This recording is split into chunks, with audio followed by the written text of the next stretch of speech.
আসসালামু আলাইকুম। আমন্ত্রণ দৈনিক নিউজের প্রতিদিনের সংবাদ আয়োজনে আপনাদের সাথে আছি আমি দিলরুবা খান। ঢাকা বিশ্ববিদ্যালয় কেন্দ্রীয় ছাত্র সংসদ ও হল সংসদ নির্বাচনে প্রার্থীদের আনুষ্ঠানিক প্রচার শুরু হচ্ছে আজ মঙ্গলবার থেকে। আগামী 9 সেপ্টেম্বর সকাল 8টায় ভোট গ্রহণ শুরু হবে। 7 সেপ্টেম্বর পর্যন্ত প্রার্থীরা প্রচার চালাতে পারবেন। প্রতিদিন সকাল 10টা থেকে রাত 11টা পর্যন্ত প্রচারের সুযোগ থাকবে। তবে ছাত্রীদের হলগুলোতে আজ থেকে 7 সেপ্টেম্বর পর্যন্ত প্রতিদিন সকাল 10টা থেকে রাত 10টা পর্যন্ত নির্বাচনী প্রচারণা চালানোর সুযোগ থাকবে। প্রচারণা চালানোর ক্ষেত্রে মানতে হবে কড়া আচরণ বিধি। আগামী মাসে দুদিন বন্ধ থাকবে ঢাকা বিশ্ববিদ্যালয় মেট্রো স্টেশন। ঢাকা বিশ্ববিদ্যালয় কেন্দ্রীয় ছাত্র সংসদ নির্বাচন উপলক্ষে মেট্রো রেলের এ স্টেশনটি বন্ধ রাখা হবে। মঙ্গলবার ডাকসু রিটার্নিং কর্মকর্তা অধ্যাপক ডক্টর গোলাম রব্বানী এ তথ্য নিশ্চিত করেছেন। এদিকে ডাকসু নির্বাচনের দিনে স্ট্রাইকিং ফোর্স হিসেবে সেনাবাহিনী মোতায়েন থাকবে। গণনার সময় ভোট কেন্দ্রেও থাকবেন সেনা সদস্যরা।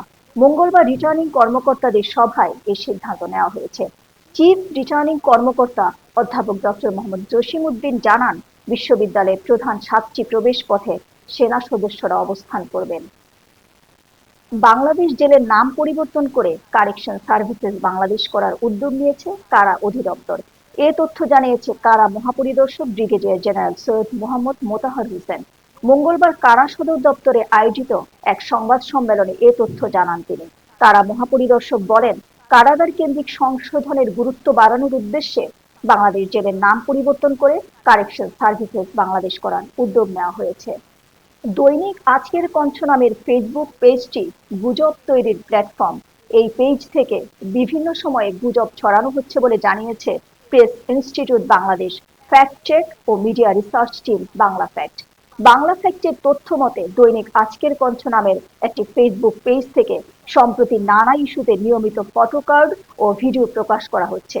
প্রথম দেখায় পেজটি মূলধারার কোনো সংবাদ মাধ্যম বলে মনে হলেও এ নামে কোনো নিবন্ধিত পত্রিকা নেই।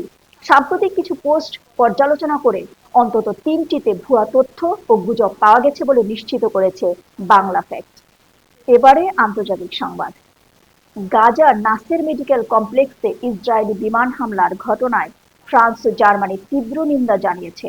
দুই দেশই এ হামলার স্বাধীন তদন্তের দাবি তুলেছে। ফরাসি প্রেসিডেন্ট ইমানুয়েল ম্যাখো এক্সে দেওয়া পোস্টে হামলাকে অগ্রহণযোগ্য বলে মন্তব্য করেন এবং ইসরায়েলকে আন্তর্জাতিক আইন মেনে চলার আহ্বান জানান। অন্যদিকে জার্মানির পররাষ্ট্র মন্ত্রণালয় এক বিবৃতিতে জানায়, সাংবাদিক, জরুরি সেবাকর্মী ও বেসামরিক মানুষের মৃত্যুতে তারা স্তম্ভিত ও মর্মাহত। বিবৃতিতে বলা হয়, এই হামলার তদন্ত জরুরি এবং গাজায় স্বাধীন বিদেশি গণমাধ্যমকে প্রবেশের সুযোগ দিতে হবে। দক্ষিণ গাজার খান ইউনিসে অবস্থিত নাসের মেডিকেল কমপ্লেক্সে সোমবার এ হামলায় অন্তত 20 জন নিহত হয়েছেন। নিহতদের মধ্যে রয়েছেন Reuters, Associated Press, Al Jazeera এবং আরো কয়েকটি গণমাধ্যমের 5 জন সাংবাদিক। এবারে খেলার সংবাদ। 2026 বিশ্বকাপ বাছাই পর্বের শেষ দুই ম্যাচে চিলি ও বলিভিয়ার বিপক্ষে লড়বে 5 বারের বিশ্ব চ্যাম্পিয়ন ব্রাজিল। গুরুত্বপূর্ণ এই দুই ম্যাচের জন্য 25 সদস্যের স্কোয়াড ঘোষণা করেছে ব্রাজিলের কোচ কার্লো আনচেলত্তি। ইনজুরির কারণে ঘোষিত দলে জায়গা হয়নি তারকা ফুটবলার নেইমারের। প্রায় 2 বছর ধরে জাতীয় দলের বাইরে নেইমার জুনিয়র। ধারণা করা হচ্ছিল সেপ্টেম্বরে 2 ম্যাচের জন্য ঘোষিত দলে থাকবেন তিনি। তবে এবারও ভাগ্য সহায় হয়নি তার।